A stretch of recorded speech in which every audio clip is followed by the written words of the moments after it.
the visor's down.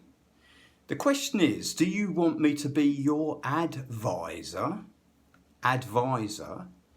When you advisor, you can see more clearly because you can get in close up and you can start to really see the time tick.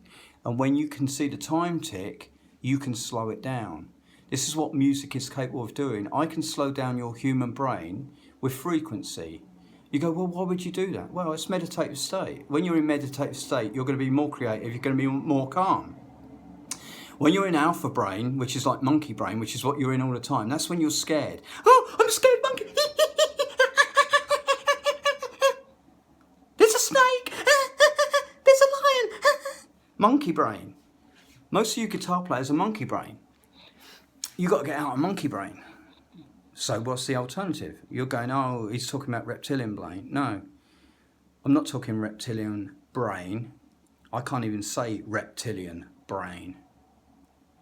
Well, you just did. No, I still stammered a bit. So am I going to win guitar players over? Well, I'm going to tell you about Eddie Van Halen. Here's the bit that you're not going to get. Bombshell. And I'm going to tell you the whole story if you tune in, because I don't think I can do it in 5 minutes. I'm going to do an abridged version. Eddie Van Halen didn't play Eruption the way that you heard it. What do you mean? Okay, this is a story. Ed used to come in and warm up hours before the band. Anytime you hear Eddie Van Halen, even when he got on stage live, he'd been playing for hours and hours and hours. And if any of you did that, and you know how to warm up properly, and most of you don't, and I'll show you Eddie's routine. I can show you. But what happened was Lee Roth said to the tape op when they were recording, he paid him extra money. He said, there's a couple of things I need you to do. First of all, convince Ed that he should play a nylon strung guitar to warm up, because he can get there a lot quicker. He won't take so long to warm up. Dave Lee Roth is a fucking genius, right? So the guy placed an acoustic guitar close to Ed's gear. He put it leaning up against the bomb. Now, guitar players will know what I'm talking about by the bomb. It's got the echo plexus in. No, they're not echo plexus, they're Vox. They're Ultra Vox, not Ultra Vox. Google them. The preamp in those two things, you've got double preamp happening into two separate amps, and both those amps are different, and there's a whole thing it did, and I can tell you all of this stuff. I've figured it out in ways that, you know, people are getting close. The closest person I've heard is DronewizArd. DronewizArd Zappa is very close, but DronewizArd got it firsthand. He saw Ed firsthand. He saw how it was done up close and personal, and Ed told him loads of stuff as well. They were friends. Ed told me a lot of stuff, not because I was Ed's friend. Ed's born on the 26th of January. He's an Aquarian. I'm 29th of January. I'm an Aquarian. He's trying to pass on information because when he was alive, he liked to joke about it. He lied about loads of things. And he tricked people. He loved leading people down the garden path. And Billy Gibbons is another guy that does that. They trick people with, like, you know, Billy Gibbons once, like, linked up 3 fuzz boxes in a line and then put them into a, you know, overdriven Marshall, and, like, because he knew everyone's watching him to try and, like, get a tip. And there's nothing more fun than, like, leading people down the garden path. It's called a proper-gander. A gander is a male goose. And to do something properly, if you make someone into a proper goose, I mean, there's nothing more good than a fool is the only thing more foolish than a goose. A goose is like, come on, goosey, goosey, goose. I mean, so get back to the story. So Lee Roth said, put a guitar in there, nylon strung guitar, and I want you to record Ed. But I want not just a nylon strung. Do him on the first day, it won't be good. The second day, it'll be better. The third day, record him on the third day on the nylon strung, and that will become Spanish Fly. He said, but I want you when he first picks up the guitar and the amps, because he's got to get the amps, the variac and all, and he's fucking around, he's waiting for everything to come up to, and he just does those little exercises, he does those little warm-up things. He said, I want you to record all bits of Ed warming up over the next 3 days. He said, and then what we're going to do, we're going to piece it together. I'm going to break it. I'm going to cut all the shit away because he spends hours doing stuff that's rubbish. But I'm just going to get the drill nuggets, and then we piece it together, and we're going to call it Eruption. Now, what Dave Lee Roth did, he did all of that. The problem was Eddie came back early. They were running the tape, and this is what happened. Eddie walked into the studio. He wasn't right in the studio. He was outside. He pulled up in his car. Remember that he's got the Ferrari running. He's really hot for teacher. He walks in there, and he hears this guitar playing. And his first feeling is like, fuck me, someone's ripping me off.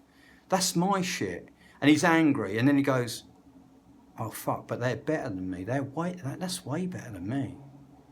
That's fucking unbelievable. Who is this fucking guy? I need to see it. They're ripping me off, but they've done it. They've taken what I've done and they've taken it to a new level.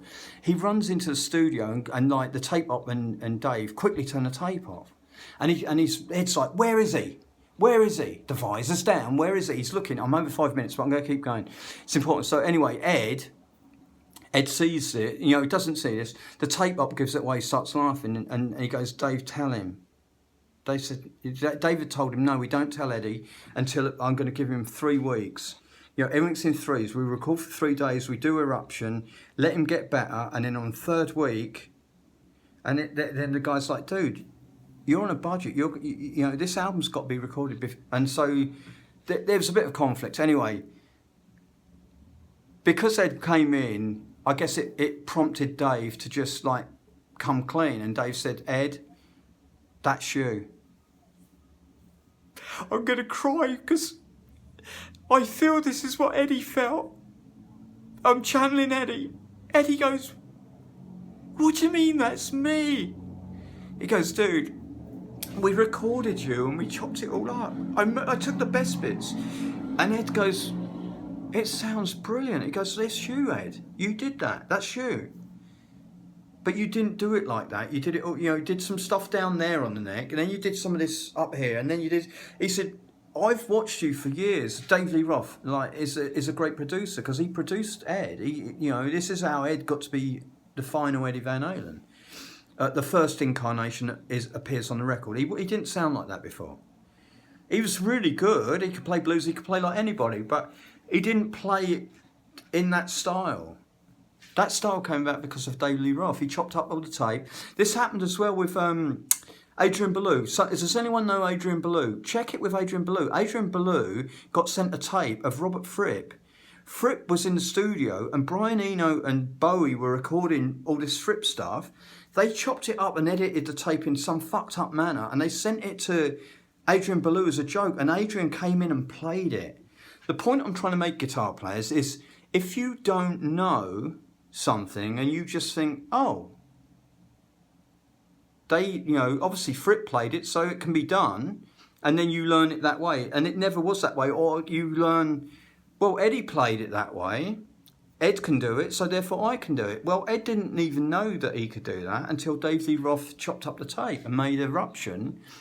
Listen to Eruption, listen to it and tell me, like, guitar players, listen to Eruption and tell me if you can hear where the edits are, because it seems, now I've told you this, it will seem so obvious. You'll know how this was put together, and you'll know why you can't do it.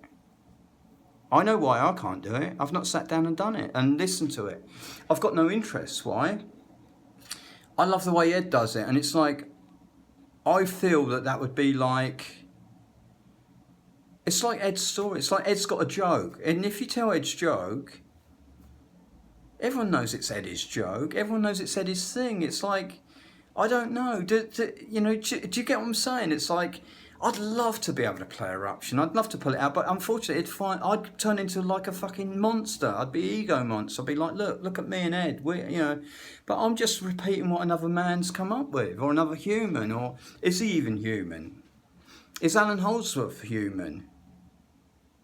Anyway, for you guitar players, if you like this sort of chat, and most of you won't get it because you don't know about Jack Butler and the Devil's Guitar Player, you don't know about the Celtic tunings, you definitely don't know about ostrich tuning, you don't know that I was Lou Reed's guitar tech for over 9 years, you don't know that I've toured around the world with Duran Duran, with The Cult. The Cult is spelt C-U-L-T, and it's rock and roll, motherfucker.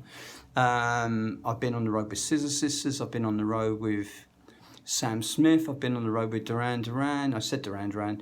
Who's the other one I always get mixed up with? Steely Dan and Duran Duran. Steely Dan, yeah, I was on the road, looked after Walter Becker, John Harrington and Freddie Washington. 3 guys, I had 36 instruments on the road, and I can tell you stories about that and how that anyway, future If you're interested, tune in. I'll tell you know. Why don't you put in the comments what it is that you'd like me to talk about? The more you know about me, the more you can ask me questions, and the more you'll get to know, because I know all of it. I know all of it, and that's not ego talking. I know all of it. Can I play like anybody? No. Can I play like Django? Yeah, I can show you some Django. I won't play like him, but I'll show you why Django sounds that way. I can play like Tony Iommi. I won't play any Tony Iommi directly, but I'll show you why Tony plays that way and why he sounds that way. Anyone, Richie Blackmore. I can't play like Malmsteen, but Malmsteen needs to tune in. I've got a lesson from Malmsteen. I'm going to do when I do the sitting down guitar one, I'm going to talk about Malmsteen. So come back. Yeah, this is the 4th one today. I think I'm going to be on the 5 or 6 soon.